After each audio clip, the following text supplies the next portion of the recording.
Κύριοι, η αυθεντικότητα στην επικοινωνία στηρίζεται στο ότι δεν προσπαθείς να πάρεις μια συγκεκριμένη αντίδραση από τον άλλον για να αισθανθείς καλύτερα. Βέβαια, όλοι θέλουμε να προβάλλουμε μια θετική παρουσία και να κάνουμε τους άλλους να αισθάνονται καλά όταν μιλάμε μαζί τους. Είναι λογικό, είναι φυσιολογικό. Ωστόσο, εκεί που δημιουργείται η πολύ μεγάλη διαφορά είναι στις προθέσεις μας. Στο κίνητρο που συμπεριφερόμαστε ή εκφραζόμαστε με τον συγκεκριμένο τρόπο. Είμαι ο Χρήστος από το Men of Style και σήμερα θα μιλήσουμε για την αυθεντικότητα και για το πώς εκφράζεις τις προθέσεις σου. Πάμε!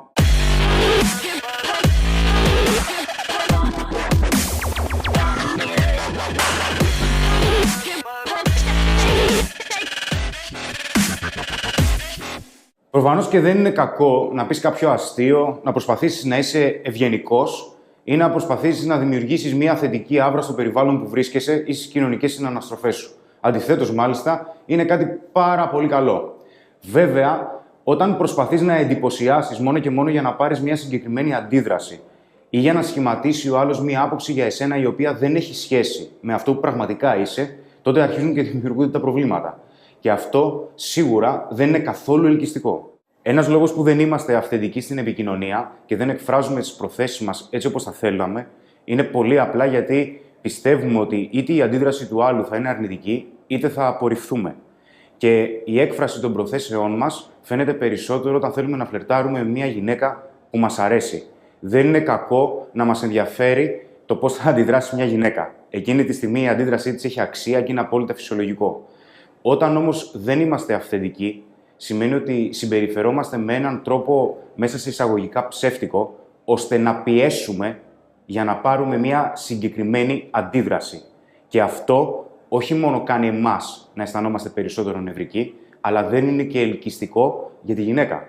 Διότι από κάποιο σημείο και μετά αρχίζει και καταλαβαίνει ότι αυτό που βλέπει μπορεί να μην είναι τόσο αυθεντικό όσο φαίνονταν στην αρχή. Όπως ανέφερα και πριν, η αυθεντικότητα στην επικοινωνία στηρίζεται στις προθέσεις. Βέβαια, οι προθέσεις δεν έρχονται από μόνες τους. Έρχεται και η επίγνωση που έχουμε για αυτές. Δηλαδή, όχι μόνο θέλουμε κάτι, αλλά και το πώς αισθανόμαστε για αυτό που θέλουμε και ποιες είναι οι πεποιθήσεις μας για αυτό. Υπάρχει περίπτωση να θέλουμε να εκφράσουμε ερωτικό ενδιαφέρον σε μια γυναίκα που μας αρέσει, όμως εμείς να πιστεύουμε ότι δεν είμαστε ελκυστικοί. Με αποτέλεσμα να καθυστερήσουμε την αυθεντική έκφραση των αναγκών μας, των επιθυμιών μας ή απλά να τους προτείνουμε να βγούμε, μόνο και μόνο γιατί έχουμε στήσει στο μυαλό μας ένα αρνητικό σενάριο απόρριψης. Η έλλειψη αυθεντικότητας στην επικοινωνία στηρίζεται στις ανασφάλειες που έχουμε και στην ψευδή εικόνα ότι δεν είμαστε αρκετοί. Όταν έχουμε την πεποίθηση ότι δεν είμαστε αρκετοί, στηρίζουμε την αξία μας και την επιβεβαίωση αυτής σε εξωτερικούς παράγοντες, σε εξωγενείς παράγοντες και όχι σε ενδογενείς. Γι' αυτό και προσπαθούμε τόσο πολύ να πάρουμε μια συγκεκριμένη αντίδραση. Γιατί με βάση αυτήν την αντίδραση θα στηρίξουμε την αξία μας. Βέβαια, εδώ πέρα δημιουργείται ένα πολύ ενδιαφέρον ερώτημα. Τι θα συνέβαινε ή μάλλον πώς θα εξέφραζες τις προθέσεις σου αυθεντικά, αν δεν σε ένοιαζε πάντα μέσα σε φυσιολογικά και λογικά πλαίσια η απόρριψη ή η αποδοχή από τους άλλους ή πώς θα σε δουν. Αρχικά, το πρώτο πράγμα που θα πρέπει να κάνεις είναι το εξής. Πρώτα απ' όλα να συνειδητοποιήσεις τι πραγματικά θέλεις και πώς αισθάνεσαι για αυτό. Αν δεν αισθάνεσαι άνετα με ότι σου αρέσει μια γυναίκα, θα χρειαστεί να επανεξετάσεις τα κριτήριά σου. Κάτι το οποίο δεν είναι τόσο συνηθισμένο. Αν σου αρέσει μια γυναίκα, σου αρέσει. Ωστόσο, έχουμε να κάνουμε με το δεύτερο βήμα, το οποίο είναι να συνειδητοποιήσεις με ποιον τρόπο είσαι περισσότερο ευχαριστημένος με το να εκφράσεις το ενδιαφέρον σου. Πολλές φορές με ρωτάνε και μου λένε για φόβο απόρριψης, ότι φοβάμαι ότι οι άλλοι θα με κοιτάνε όταν φλερτάρω, ότι φοβάμαι ότι δεν θα ξέρω τι να πω. Θα γυριστούν πολλά βίντεο πάνω σε αυτά τα θέματα στο μέλλον, όμως η σημαντικότερη, η πιο βασική απάντηση σε αυτό είναι ότι για να ξεπεραστεί ένας φόβος θα πρέπει να τον αντιμετωπίσουμε κατάματα. Αν δεν αντιμετωπίσεις τους φόβους, τότε δεν πρόκειται να τους ξεπεράσεις ποτέ.